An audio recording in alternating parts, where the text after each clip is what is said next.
Welcome to selfdiscoveryradio.com, where the orchard of wisdom is just ready for picking. We celebrate your why, the journey that you've taken that inspires someone else. We support your services, we support your story. Come and be our guest, become a host, be an author with us. Come and see what we've got. Our next show is...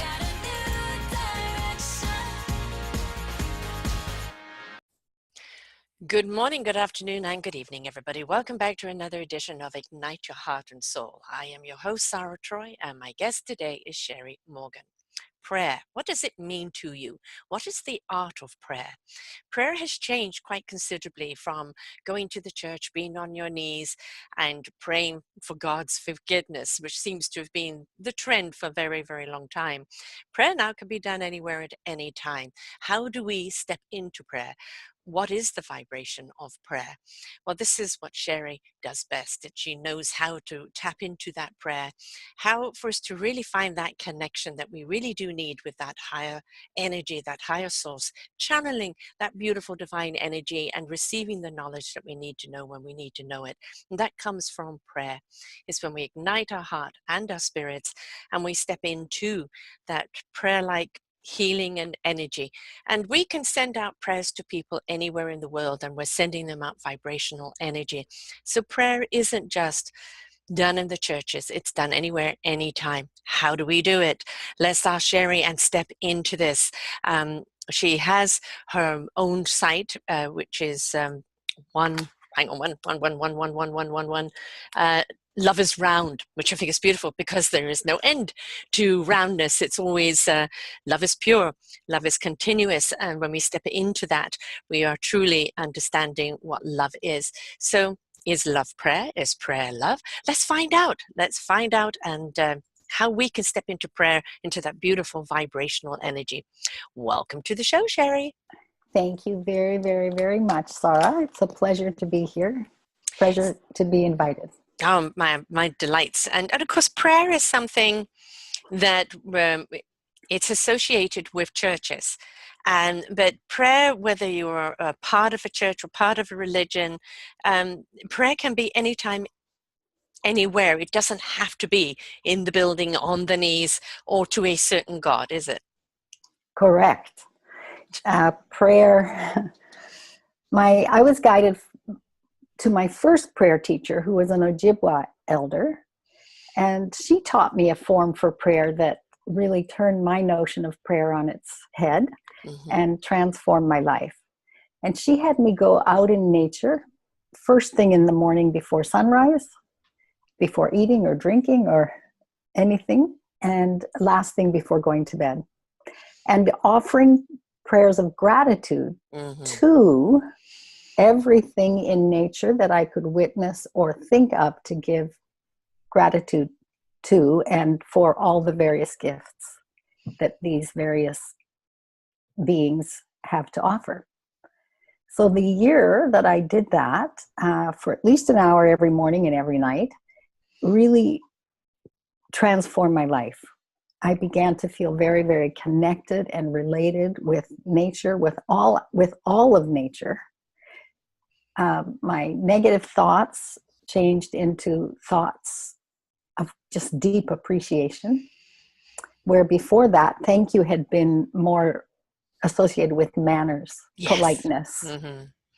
And then, but these prayers, I was so surprised by my own deep level of appreciation for being alive, for being connected, for being known and loved and a part of this whole divine world. And aspects of nature began to speak back to me, which surprised me at first because I didn't know that was possible yet. Well, I did actually have a couple of experiences before that, but I guess I didn't maybe trust it or know how to access it necessarily.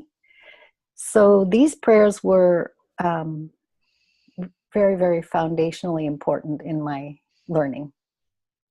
Those particular prayers. And of course, I continue with daily prayers and continue to gather medicine in my prayers, even though the prayers are not done in that same way. But I think people don't really actually understand how important nature is. You know, it's not just there to look pretty.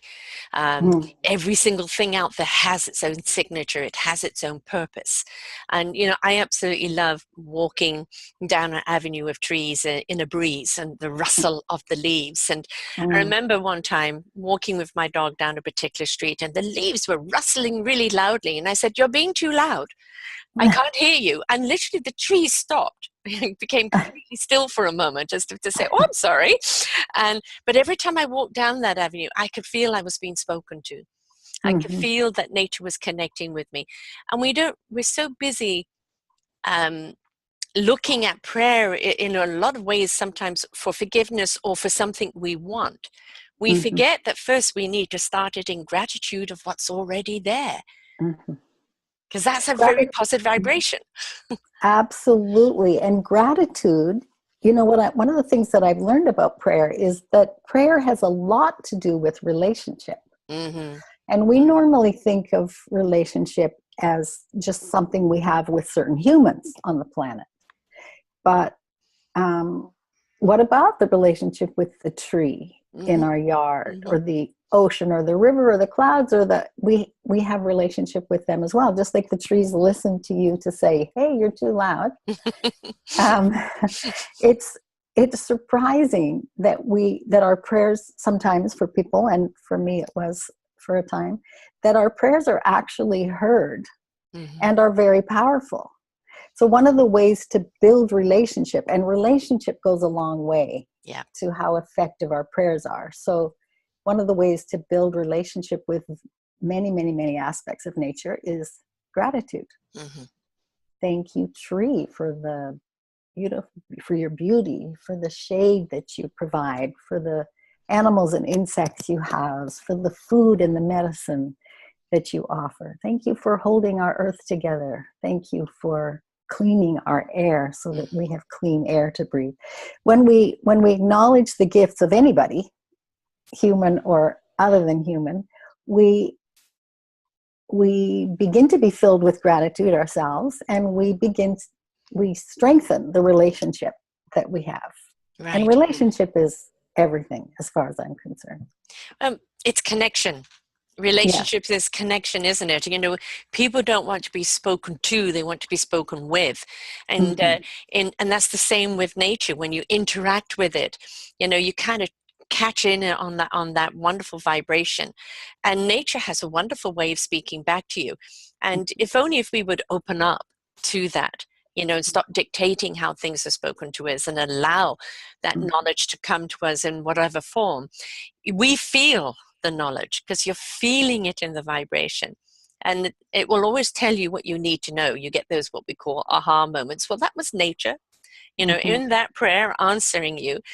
And we don't pay attention to it because I think we're so busy doing things, especially prayer, um, that it's sacrilege to do prayer outside of a church, and that prayer has to be, you know, to God, and it has to be done first in, you know, got to forgive your sins, you know, forgive me my sins, Lord, I've sinned this week.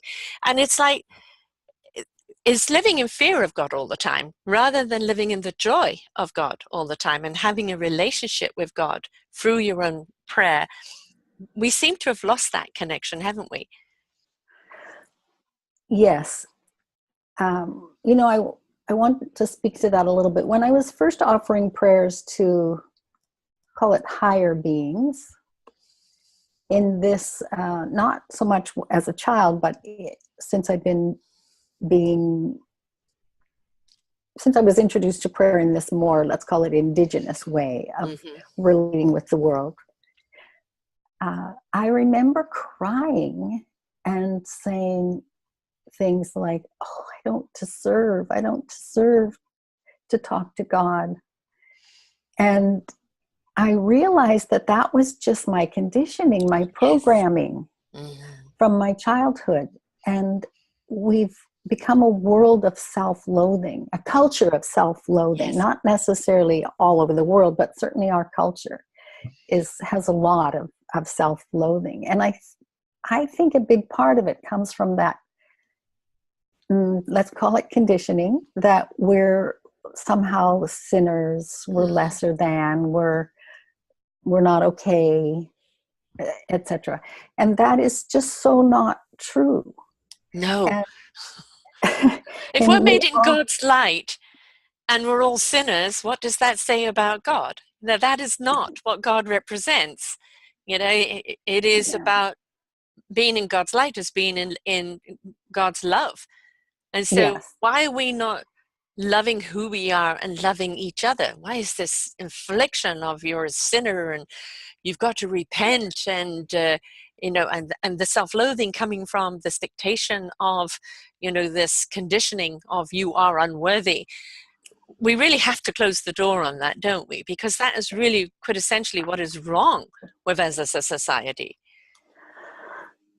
yes. And what prevents us from knowing our gifts and knowing Mm-hmm. who we are authentically. Mm-hmm. So now I know that, we're generalizing here when we're speaking this way, and I know that that's not any longer true for lots of people. Yeah. They don't hold that, lots of people don't hold that we're sinners or Right. that, but there is still a fairly pervasive element of that in our world.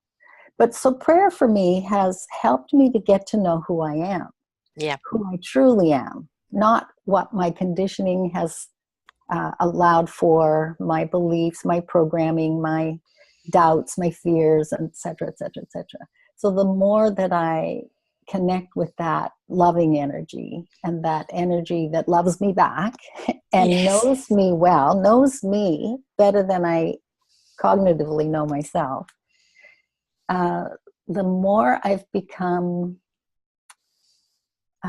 joyous, confident, um, just so happy to be doing the work that I'm doing and relating with an amazing whole lot of people and nature and living in this beautiful city. Yes. We're in And Victoria, BC, folks, a wonderful vibrational island, most certainly. yeah, so prayer can be very, and I think is meant to be a lot, not exclusively, very personal. Mm-hmm. A Mm-hmm. lot of people I've worked with have problem asking for help for themselves. Yes. Very common And problem. yeah, and I just think that the divine as represented through nature, which is so easy to access. Mm-hmm. Let's leave this notion of like God, which is all and everything and really way too big for us to grasp, out of the equation, because it's so much easier to connect with that tree or with grandmother ocean or with a special rock or whatever aspect of nature that we can access and have some sort of friendly feelings toward. That's a safe place to offer our prayers and to ask for help. And it's surprising that to a lot of people that we could do that. Yeah. And that's where they make the connection. That you talk about the love given back to you. It's unconditional love. It's not like I'll only love you if.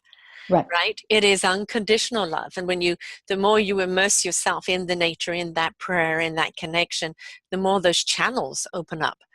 And the more you see this unconditional, just loved for who you are, love for the beingness that is within you. And the more you feel that love, the more, rather like a flower, you open up, right? You open up to that divine sunlight of love. And you see how nature works, from seed to full bloom. And it's basically that love is just waiting to bring us to full bloom.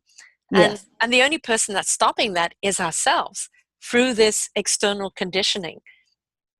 Well, through the programming in our mind, and that comes a lot from the external conditioning, but it really is our mind, and yes, that is the only culprit in the way of our experience of connection.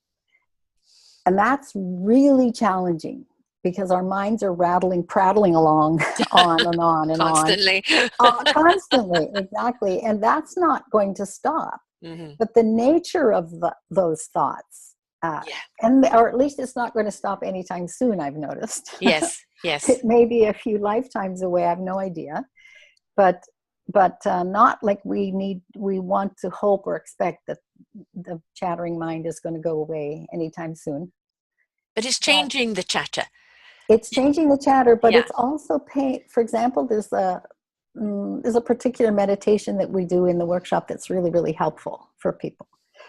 And that is to put our attention or our awareness on something. Could be a plant, could be a house plant, for example, and remove all the labels that we have for that plant.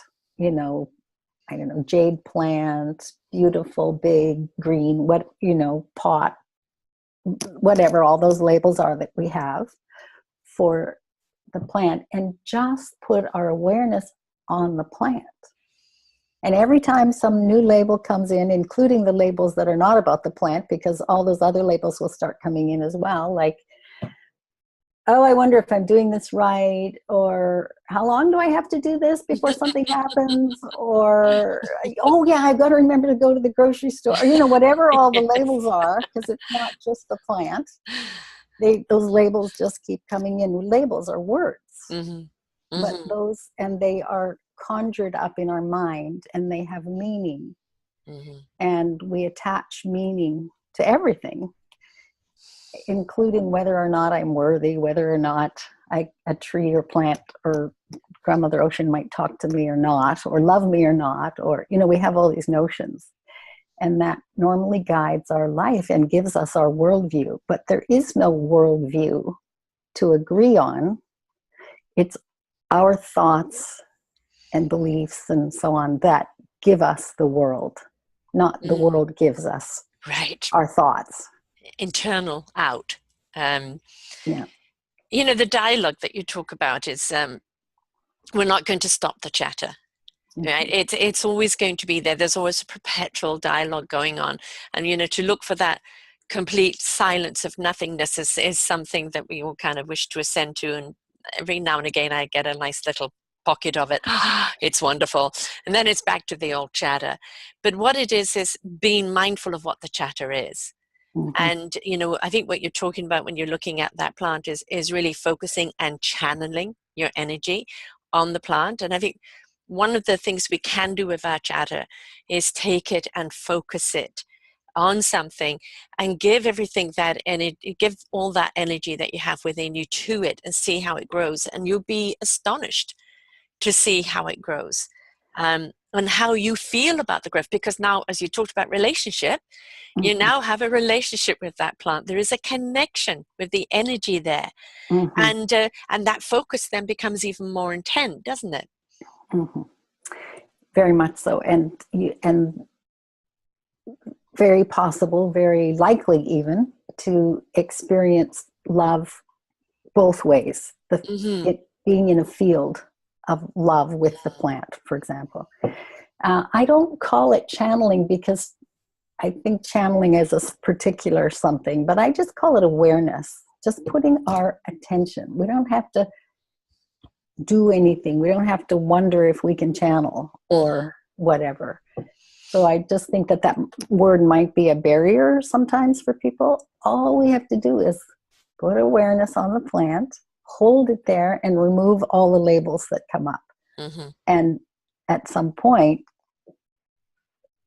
usually people will experience a very deep connection. And if you don't with that plant, try a different plant. Right. Or a saucer, or a vase, or something that there's not too much labeling going on, too many word associations or meanings with. So that's why plants are often a good place to start. Yeah. But you've got people that name their cars.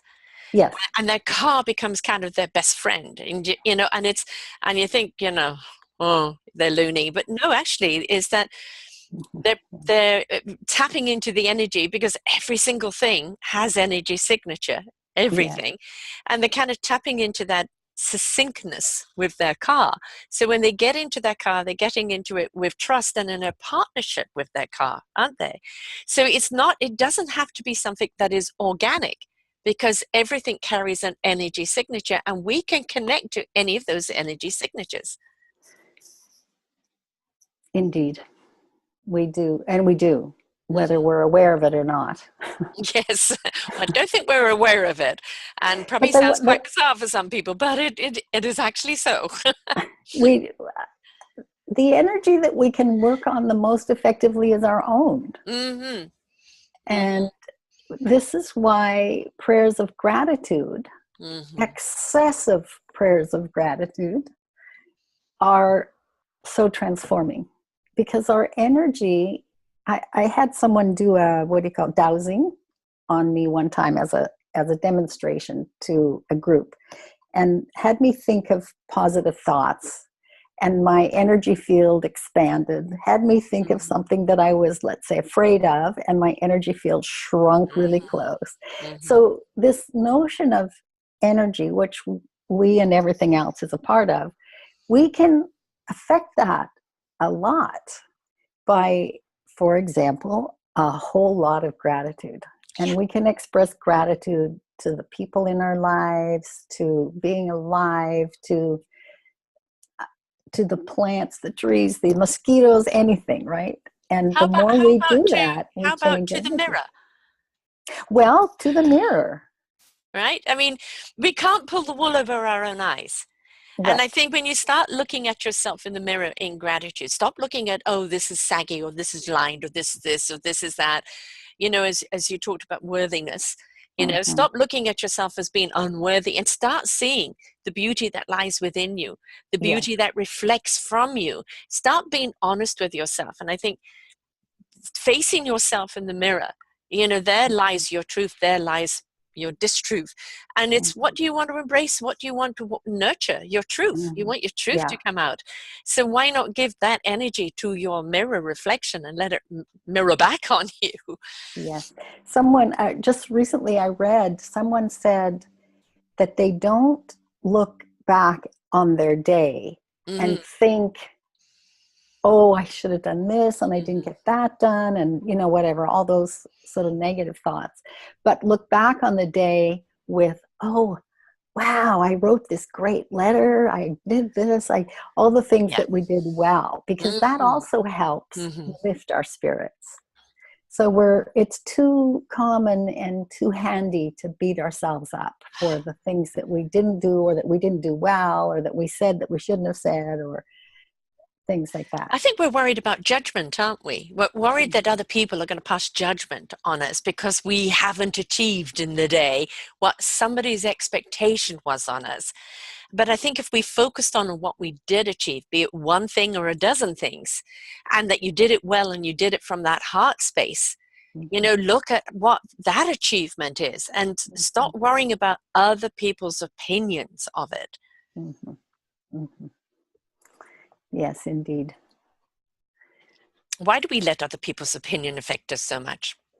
Well, I think, you know, when you say we're afraid of other people's judgments toward us, what comes to mind for me is that we know that because we also judge. We live in a culture of judging. Yeah.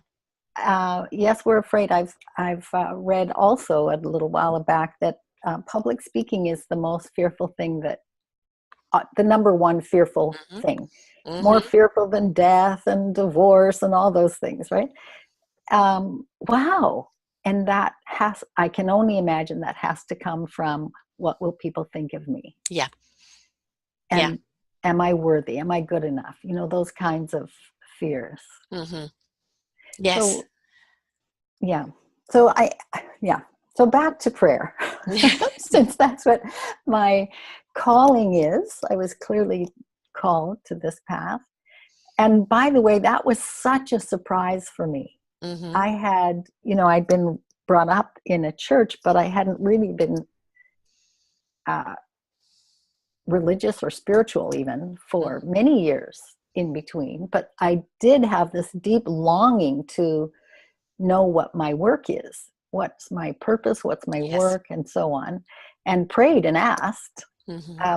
and declared in my prayers that I'm ready to do whatever it is I'm meant to do in this lifetime. Mm-hmm. Had I made a list of 100 things or 1,000 maybe, prayer wouldn't have been on the list because it wouldn't have come to mind. Yes.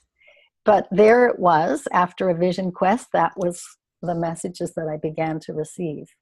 And what I've learned through my own journey with prayer is that there's perhaps nothing more important than for us to learn who our authentic selves are and shed the conditioning, get back in connection and relationship with the world around us, honor the sacred in any way we can, in the seasons. People used to do ceremony for planting and for harvesting and for hunting and for the games actually that they played and the cooking and so on. And this all brings us into a kind of relationship with the whole, and in a way that's really quite beautiful. And then there's, of course, ways that are more effective than other ways to pray. And one of the things people commonly pray for are other people. Yeah. Maybe not so much for themselves, I don't know. But, and I'd like to just mention that there's a danger in praying for something that somebody else doesn't want. It's not recommended, because prayer is very powerful. And we would not want somebody to pray for us for something we don't want. Right. Yes. So we can therefore understand that praying for something somebody else doesn't want is also important. Yeah. So, for example, people will commonly think that it's the right thing to do to pray for someone's healing. Not everybody wants healing.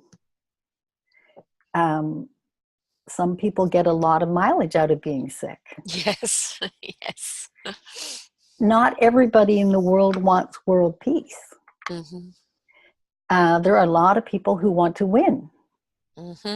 So we actually create conflict instead of the thing that we're asking for if we pray for things that are not wanted, that we think should be, but that are not wanted.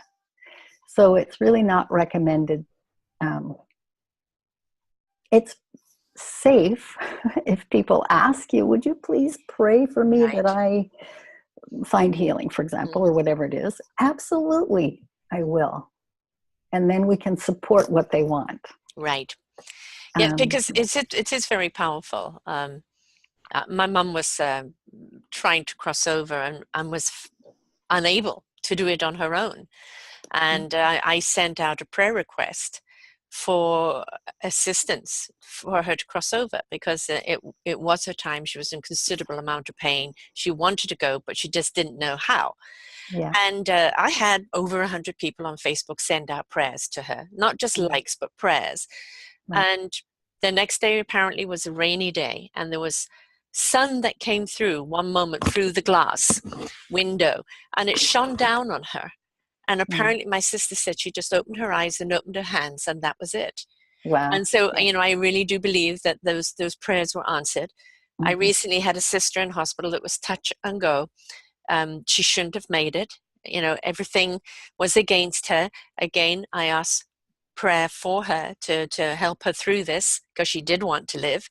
And she's back home. She's actually a miracle, because the only way fixing her problem is through an operation, which they can't do. And yet she is living with this condition that she's not meant to be able to live with. So the power of prayer, because what people don't realize is that intent of loving energy that you're sending out. And when there's a lot of that energy going out, you have to make sure that that person is able to receive it in the right intent, because it really is going to work for them, isn't it? Yes. Well, you want to amplify people's prayers, not interfere with what they're wanting for for themselves. Yeah. Yes. And by prayer in that sentence especially, I don't mean an overt prayer, but just because I think our wants are a kind of prayer as well. So if somebody really wants to heal, great, support that. Yes. And you get that that's sincere or whatever. Absolutely support that. I mean, you can have prayers for world leaders to see reason. And that's not going to work, because their contract here on earth is to be what they are, because they are showing us the error of our ways and how we need to change. And we need to understand that we all have the soul contract. We're all here for a purpose, and it's up to us in our life to discover what that meaningful purpose is. And even people that we consider the villains of life, it's their role to show us that, so that we know what to do to elevate ourselves into a better consciousness. So we can't pray for the world peace amongst those that are the disruptors. We can only pray that we find peace within us, because that's the peace that we're bringing to the equation. Yes. And it's always okay to send love in your prayers. Oh, yeah. If you want to include world leaders, or anybody really, I have sometimes done that when I've just offered love to a world leader that I think I would like to see have more influence yes. in the world. And so I'll focus there perhaps. Not that I do that very often. My prayers are typically more relationships that I have myself, and people who've asked for my prayers and that kind of thing. I mean, we see this, what is it, the old pageantry, what is the question? I'm praying for world peace, and we don't realize that the peace starts with us. It is within us. And if we want to reflect peace out there, we have to find that peace and tranquility within ourselves, because what we are is going to resonate out. And if you're a person of anger, disconnect, or discontent, that is your reflection. So finding that inner peace and connection and relationship with self first is imperative, isn't it? Because you can't give to the rest of the world until you have found it first in yourself. And we can't be loved until we find it first in ourselves. Exactly. So back to the self-loathing, we can only deserve love if we love ourselves. Yeah. I can well remember for some period of time, if people said, "I love you," my mind would question it and say, well, they must be lying because I'm not lovable. Yes. And then after some long period of time, if people said, "I love you," I would start questioning it. Well, really? I mean, really? Did they love me? There was a little opening. And eventually I could just let it in.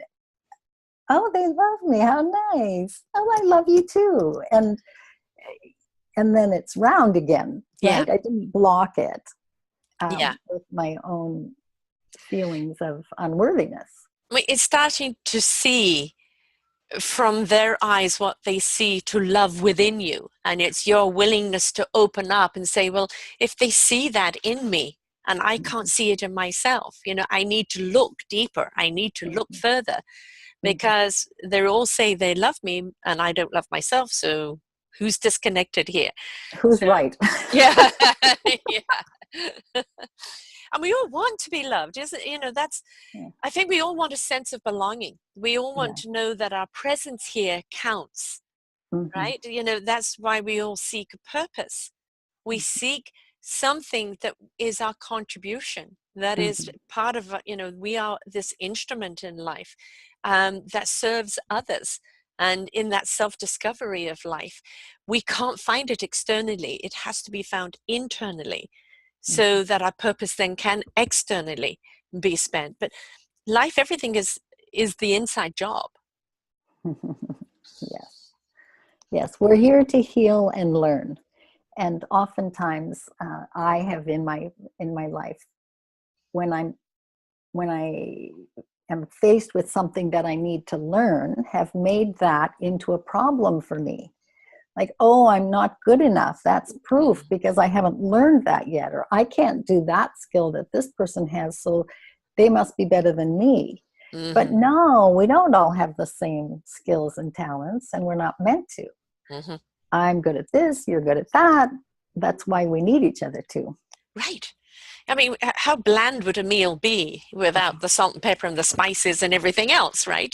That's, Right. and each one of us in our own gift of life and our own purpose of life is contributing to the feast of life. And it's not about measuring ourselves against someone else. It's about stepping into the measurement within us. Are we living inch by inch, or have we embraced our yard? Mhm. Right. Yes, exactly. And we're pretty awesome if we allow ourselves to be, aren't we? We all are. Mm-hmm.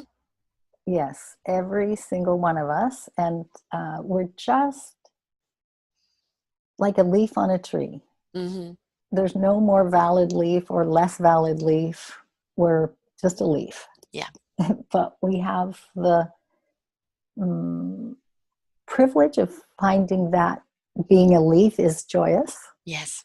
or us suffering. And it's really up to us. But there is healing to be done because we're programmed otherwise, and think we somehow need to be special, or we're not lovable, or something like that. Yeah. We're But a special leaf without. doesn't wonder that, right? No. I mean, a A leaf leaf is part doesn't of wonder if how it's many lovable. leaves on the branch, right? And it's happy to be a part of the collective.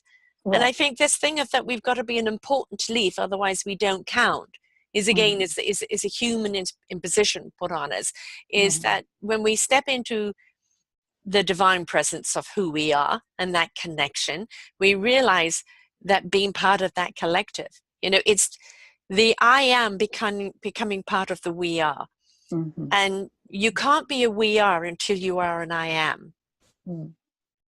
because that I am is your loving vibration, it's your resonance. And if you Mhm. want to be part of that beautiful vibration of divine essence, then we've got to become the I ams to be the we ares, Mhm. Mhm. or acknowledge ourselves as a we are. Right. Yes. And a So, valid I am. I am a valid I am. I just yes, am, yes, and I'm yes, valid. yes, exactly. And prayer is a lot of time people think it's something that you have to ask for. We're asking for guidance, asking for healing, asking for direction. But as you said, if we step it up first with in a sense of gratitude for what we already have, Mhm. then it's not a question of asking for more. It's just asking how to excel this, to be even more of a beacon of light, to be Mhm. even more a reflection of loving energy, so that it Mhm. becomes more invitational to other Mhm. people. And I think copious prayers of gratitude help us become that light. Mm. We shed a lot of heaviness. Mm-hmm. So Mm-hmm. I don't know, but it seems to me that a good formula for a long period of time is just simply offer prayers of gratitude as often as possible, or offer gratitude just in our human interactions as well, Yes. as often as possible, because it transforms us. And it's the small things, the Mhm. little things in life. Mhm. Seeing a ladybird, it Yeah. just a beautiful little Yes. ladybird, where's your home? You always think of that little thing. Um, and it's the wonderment of something so tiny, but so Mhm. perfect, and Mhm. just realizing that we were all designed in that perfection, but we Mhm. were all designed for a different reason. And Mhm. just as we look at that tiny little ladybird, which is smaller than our little nail on our finger, and Mhm. yet it has a purpose. Right. And so why are we not embracing that beautiful purpose within us? Right. So you do other things other than just to help people find their prayer and step into prayer. You also do drumming. Uh, when I lead the prayer workshop, which is a 2.5 day thing, the core program that I started with, I lead 3 drum journeys. to help people go visit the spirit of a plant, a rock, a tree, whatever. And when I was first doing that about 18 or 20 years ago, I had this strong sense that I would be leading drum journeys to help people go within to learn what the source of or the core of their illness or dis-ease or suffering is. And it was a very strong sense I had. And I wrote to the shaman that I work with in Mexico after a few times experiencing this. And I received a message back, not yet. It will drastically complicate your life. But it came back several months ago, although I'd forgotten about it, but it came back. And now this is something that I'm offering. And it's amazing what I've seen so far with people to discover, why for 5 years have I felt so tired? Right. Or why have I got this chronic issue, pain, disease, illness, whatever it is? And then what I've started to do that I found very beneficial, something I've been doing for many years, is something I call companion prayers. And in a companion prayer, I work with one person, could be by distance, by phone, each of us with a candle lit to connect us, or it could be in person. And we work to find out what is the prayer that you're looking, what is it you're looking for guidance about? And so I work with them to make sure we've formulated just the right prayer that would suit this situation. And then we pray together. My prayer amplifies their prayer. I'm praying for them. They're praying for themselves. They receive the guidance. One of my great gifts, I can't take any credit for it other than just following my path and doing my work. But what seems to be my gift is to help other people receive guidance themselves. I don't get it for them like channelers do. Right. They get their own guidance. And this, I think, is our birthright. We're all connected. We're all related. And when we get it ourselves, I think we trust it more than if somebody else tells us what they see or what they got, or something. Well, they like connect to it more for a start. They actually feel it. So therefore, when you feel it, you can see it, as opposed to just information being passed on to them. So as you said, it amplifies that knowledge. And I think a lot of the time, people don't know how to pray, on how to focus that prayer on something, how to step into a particular tone of prayer, or how to ask for something, and also know when they're receiving it. I think that's probably one of the difficult things for people, is know when they're receiving, because we don't just receive it by Amazon post. It's going to come to you in sometimes the most unusual ways. And it's being open and ready to receive and understand when it's coming to you, however bizarre it may come to you. Yes. But when I do the companion prayers, the guidance comes immediately. In my own prayers, or most of us probably in our own prayers, we don't necessarily receive the guidance immediately, like you and I speaking with one another and getting a response right away. It doesn't usually come like that. But when I do companion prayers, it comes immediately. Right. It comes within a few moments, and it comes to the other person, the person that I'm working with. But yes, you're right. The guidance, if we, especially I think if we ask, well, I don't know, but oftentimes when we ask for guidance for something for our lives, it could come that night in our dreams. It could come right away in kind of a sense or intuition or something. Could come next year. Yes. Because there's all sorts of, depending on what we're asking for, there's all sorts of conditions that need to be arranged. Yes. Some synchronicities along the way. Yes. Yeah. To make that happen. So yes, our impatience can be an impediment in this case. We have to, I think it's really important to only pray for what we're really clear we want. Not something we think we should have or should be, but something that we're really clear that is important and needed for us. And if you're not clear on what it is asking for the guidance for that clarity. Absolutely. Understanding what it is that you want, because there's an awful lot of people, I just don't know what I want. I'm in that self-discovery and I don't know. And maybe, a helpful prayer for lots of people is, help me know my authentic self, and let guidance just take you along. But we then have to open ourselves for that being taken along. Because our minds. But it's also when you get the information. Hallelujah. When you get the information too, though, sometimes it may not be the information you thought you wanted, and just don't argue with it, even if you don't quite comprehend. Like if it happened to you, before you stepped into this, your avenue is going to be prayer. As you said, it wouldn't have ever been on your list. What are you talking about? It's like, if you're given that kind of information, just let it sit there. Let it sit there. Don't start arguing. Don't start how or where or what. Just let it sit there. And then if you're open to it, then through further prayer, you'll understand and how you're meant to use whatever it is they've guided you to. Yeah, or find a teacher. Find a teacher to guide you that amplifies the understanding. When I got the guidance many times to teach people about prayer, I thought, wow, this is a really good idea, but I don't know what to do. So I asked a meditation teacher if she wanted to do something together, and she said, no, I'm too busy. And I asked a yoga teacher if he wanted to do something together, and he said, no, I'm too busy. And I kept getting these messages. And so I wrote to this shaman in Mexico, and the response back was, it's not only a good idea, but it's one of your callings, and it's about time you picked up the phone.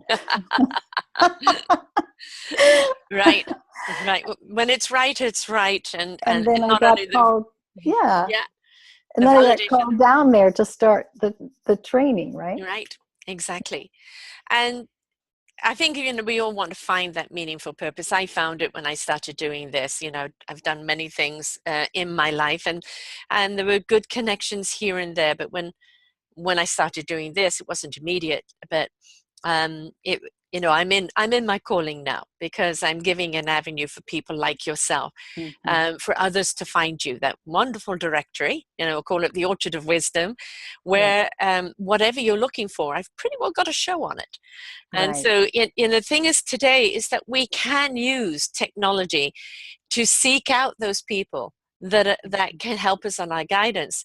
We've just got to be willing to be participants in our own lives, little investigators, and listen to people, listen to you on the show. And if that prayer connects, I'd love to know the art of prayer. How can I connect?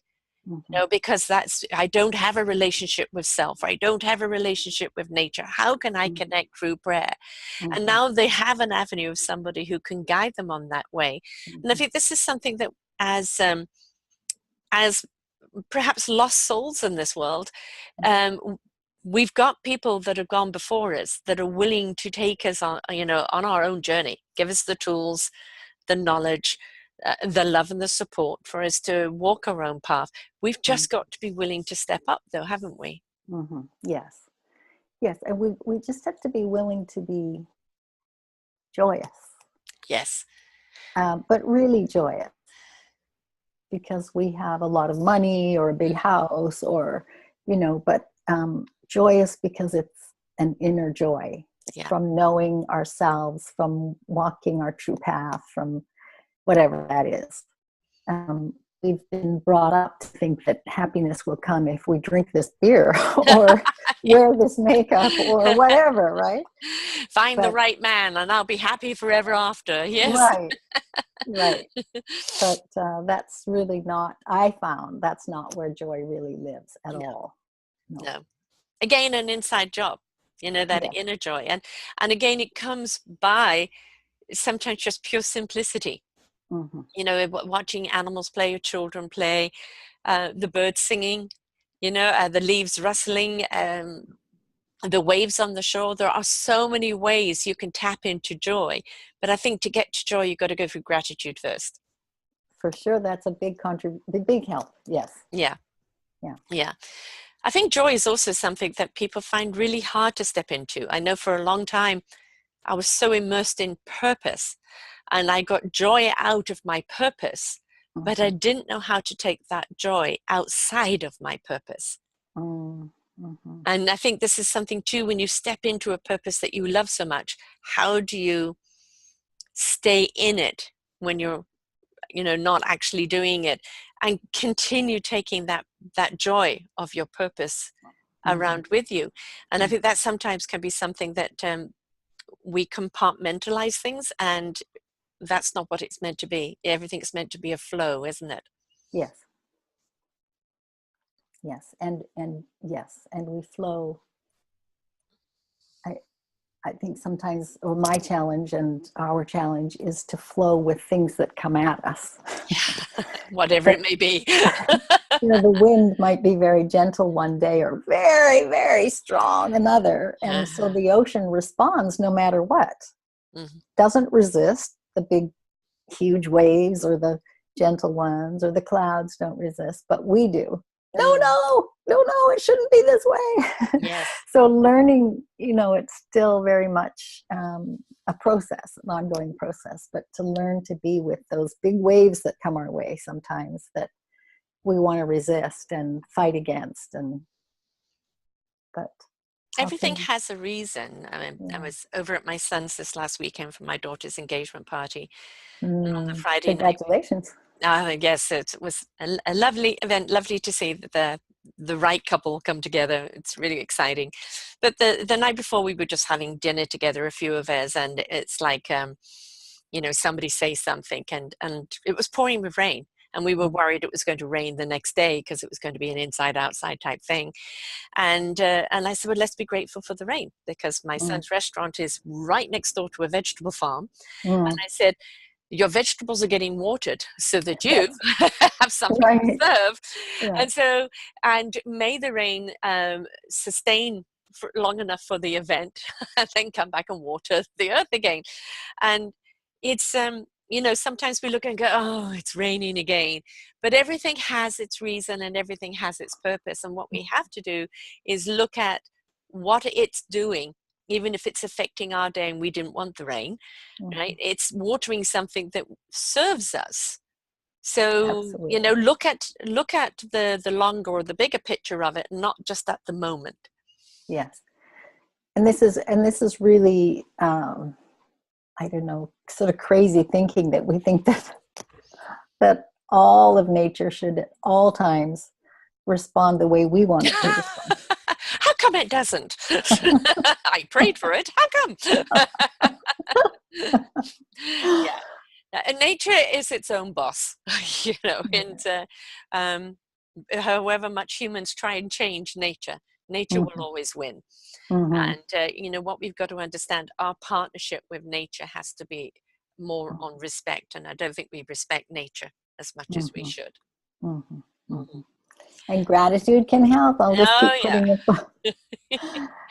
There's a lot of science now around gratitude and how helpful it is, how beneficial it is to the person who's expressing the gratitude. Yes. Also to the relationship with whatever aspect we're expressing gratitude to. But it's a life changer. It is, because if you stepped up and start speaking to what you're grateful for in your life, instead of looking at things that happened to you that you didn't like, that's part of life. There's always a vegetable on the plate you don't like, that's part of growing up. But I think what we have to understand is that for every negative, there's always a positive, and those negatives and positives have to be there to keep the balance. Yeah. Right. And they're not so negative. They just might be negative to you in that moment, but there's a positive side to it. And I think it's always willingness to look at the positive side. Yes. And, you said something there, Sarah, where be grateful for things in life. And it's absolutely that way. But what I'm working on myself more is to be grateful to Mm. Mm-hmm. So because when we say for, anyway, for example, I'll walk down the street, let's say with a friend, and say, oh, isn't that a beautiful flower? And I'll say that just automatically. And then I'll stop and go, oh, look at you, you beautiful flower. Thank you. So that I'm speaking to the plant or the Yes. flower, the tree or whatever, not about it. Yes. Yes. Because one of the problems I think in our English language particularly is that we've is-ized the world. Mm-hmm. And when we make it an is, we don't relate to it as a living presence that we can relate with. Mm-hmm. Mm-hmm. That actually can respond to us, can hear us, can, we talk about it's as though they're inanimate. Yeah. And we do that with living things. Mm-hmm.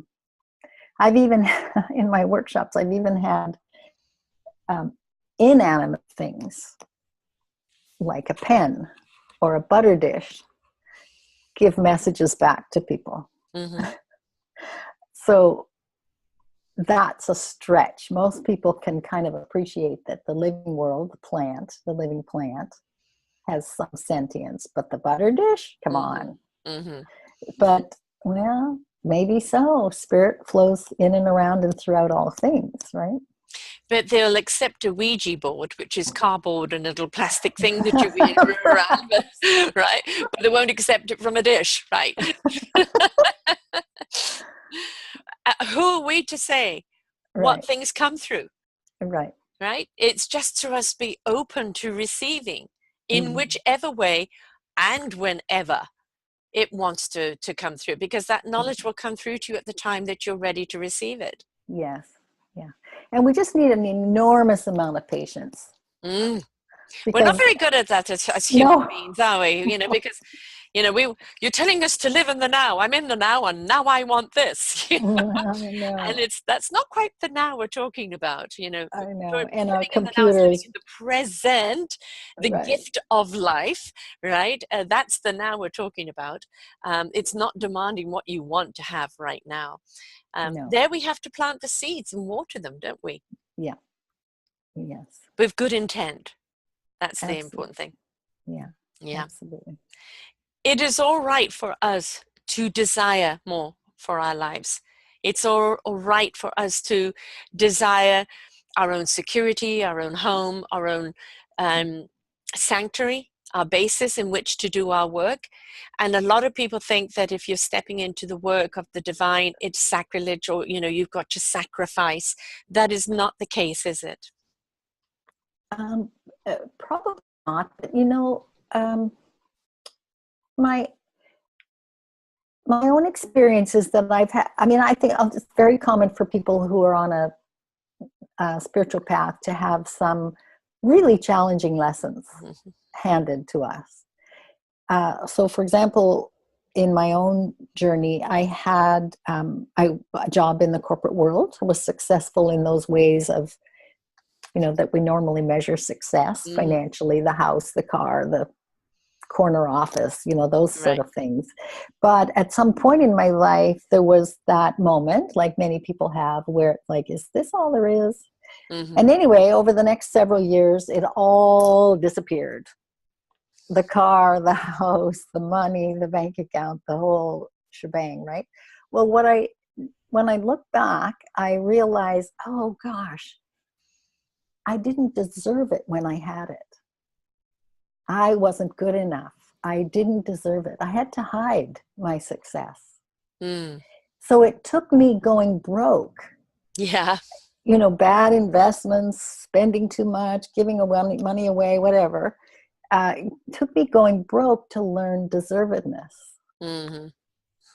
Mm-hmm. I read an article once where somebody who lay in traction for 4 months because of an accident, in those 4 months of lots of time for reflection, I guess, learned his purpose in life and Mm-hmm. changed his life around. So sometimes I think that if we actually just did let things happen and not judge, this is wrong, this is bad, this shouldn't happen, poor me, whatever, but learn to accept what happens and go with it and not make it mean I'm not good enough or I did something stupid or whatever, whatever, whatever. So I think sometimes people, oh, well, I'll be on a spiritual path as long as I don't lose my money, Mm-hmm. or as long as I, whatever, fill in the blank, right? Well, maybe that's the best lesson you ever had and you'll be super grateful. I've heard that from people with cancer, for example, Yes, yes. that Oh, yes. it took getting cancer for them to really see who they were and what was important in their life. So it became a Everybody, blessing, right? right, exactly. And everybody I've interviewed that's gone through what I call the hell and back, the cosmic 2x4 that came and, literally changed their lives. No matter how horrific some of the experiences have been, they were all incredibly grateful for the experience, because living in their meaningful purpose now and in their own joy, in Yeah. their own light, Yeah. they realized that what they were living before was false. It was Yeah. part of the lesson they had to learn to Yeah. get where they are. But had they not had that redirect, I call it, be it cancer, be it losing everything, you wouldn't be on the path that you're on now. But that Right. doesn't mean that you have to live in poverty now. No. It's just that our abundance and our enrichment is not attached to the dollar. Right. Yes, absolutely. Our joy. Mm-hmm. Exactly. Yeah. No, that's it's very true. I guess it takes courage in that way to say, Mm-hmm. okay, Mm-hmm. I've been here, I've done that, was good, it was all right, but now I want something different. Yes. And then really open yourself to whatever that might be. Mm-hmm. The willingness again, right? The willingness to be open, to connect, to have a relationship, to being grateful for, instead of why me and I lost everything, of okay, maybe I didn't appreciate or value or didn't use it properly, or maybe it was simply part of my journey Yeah. to have it, lose it, and then truly understand what the real value of life is, what the real Right. abundance is. And it's in that simple joy. It's in the simple gratitude. It's in that beautiful service that we find each one of us, is serving, because it is about serving humanity and serving each other, Mm-hmm. being part of that choir. And when we make a difference in somebody's life, it's really quite beautiful. It's really very abundant, isn't it? It No is indeed. currency can pay you that kind of feeling. But Yeah. at the same time, of course, as human beings, there's still this misconstruing that if you've stepped into this world, that it's a world of poverty. You still got a roof over your head and everything else that you need in life. It's just that you're not driven by the money. You're Right. driven by the abundance of enrichment and empowering others. And And that's really where knowing, the web is. Mm. right. And knowing oneself. Yes. Really finding that deep sense of who I really am and what I'm really here for. And there's nothing more joyous than that, or soul fulfilling Yeah, than that. exactly. And I guess I want to just say before, rather than, because I think we're running out of time here, Hmm. but rather than end on that note, I'd like to just say that, these prayers of gratitude to the trees, the clouds, Hmm. the wind, the earth, the plants, whatever, are just personally transformational, and don't commit anybody to anything they're not ready to take on. Exactly. So Yes. I just want to say that it's just about finding more joy Yeah. through that simple act. And Yeah. If you've got a yeah, spouse or a loved one you want to take on the same journey, it has to be at their own time. They can be yeah, inspired by you. They can be inspired by what you're stepping into and the light that you're becoming, but you yeah, can't drag them along. They have right, to take their journey at their own pace, yes, and you must take yours at yours. And all you can hope is that your light becomes an inspiration, which becomes an invitation for them yes, to yes, take their own journey. But and yeah, no and not falsies or free everybody. will. Mm, Right. I mean, we are all spiritual beings, whether we mhm, like it or not, whether we mhm. acknowledge it or not. I Yeah. believe that's what animates us. Mhm. But, our purposes are very varied. Yeah. And if we have a longing to find our purpose, then perhaps that's a signal Mhm. that there's something calling us. Yes. And so could we open ourselves? Sometimes I think it seems to me that people, oh, I wish I knew my purpose. I hear that reasonably often, but it may be they've found it, but it's the doubting mind that goes, oh, this can't be enough, or this, or whatever, right? So prayers of gratitude can really help. Just calm down, including, like you say, looking in the mirror and being grateful for our own selves and what we do bring to our relationships and our life. Yeah. And changing the chatter. Yeah. You know, when you're talking to that plant, you know, if you're being negative and, oh, you're unworthy plant, you know, it's not going to grow. So, you know, don't say to yourself what you wouldn't say to a child, to a plant, to nature. You know, speak to yourself in gratitude, speak to yourself with love, you know, speak to yourself with possibilities and exploration of where you could be, what you could be doing. Be open and ready to receive, and the prayer will guide you with the good intent of heart. It will guide you to what you need to be doing and how you need to be doing, and that's just opening up, because we're never alone. That's the big thing, isn't it? We are never alone. Correct. So how do people, what are your courses? You've got a 2.5 day. How do people become a part of that? What is the program that you're offering, and how do people find you? People find me on the website loveisround.net. The words love is round came in my prayer time in 2015. And for me, they signify what is. Love is round. You can't find love in a dualistic world, in the right, wrong, good, bad, pretty, ugly, smart, stupid kind of way of looking at the world, or me, them, or, you know, love is round when we let go of that mind chatter and just experience what is. Yeah. So no beginning, no end, just the continuum. Correct. So, you know, yes, I do. I offer those drum journeys to help people go within to find out what the core of their dis-ease is. Companion prayers, a workshop that is called Connecting with the Sacred, which is it could be a half day, but preferably a full day. And then I bring a shaman up here from Olympia, Washington, every 3 or 4 months to do healing treatments. And the core program, Exploring the Core Basis of Prayer, which is part 1 of a larger program that will eventually be available, called Exploring the Phenomenon of Prayer. But the core basis has, the core basis of prayer is the experience of connection. And that's where we access that round love and open ourselves to guidance and open ourselves to healing. Because I've seen that what healing is healing from the illusion that we're separate. We're not separate. We're not alone. Like you said, we're never alone. But we don't experience that. And I think it can lead to a lot of grief for people not to experience that. Yes, you know, loneliness is very much of a human condition. And when you're not connected and you feel alone, you know, then that's when despair comes along.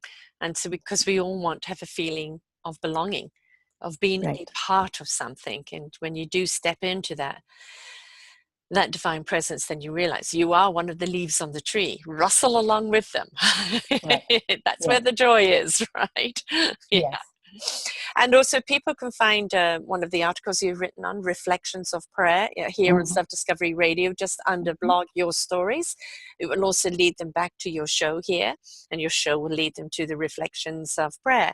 I invite you to come and read that as well.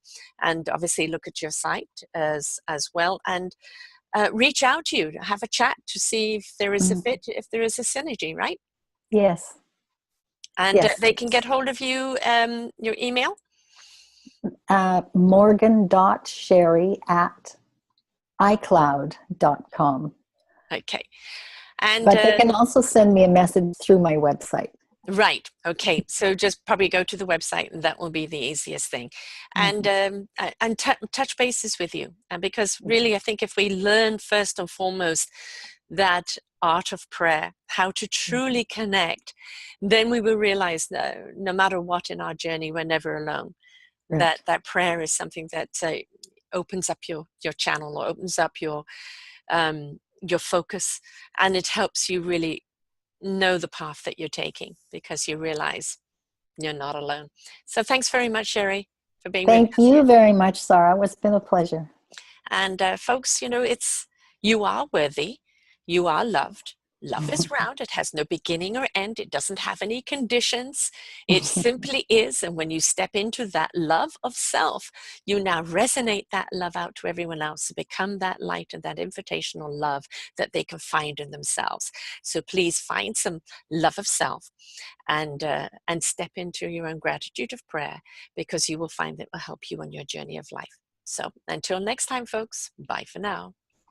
Bye-bye.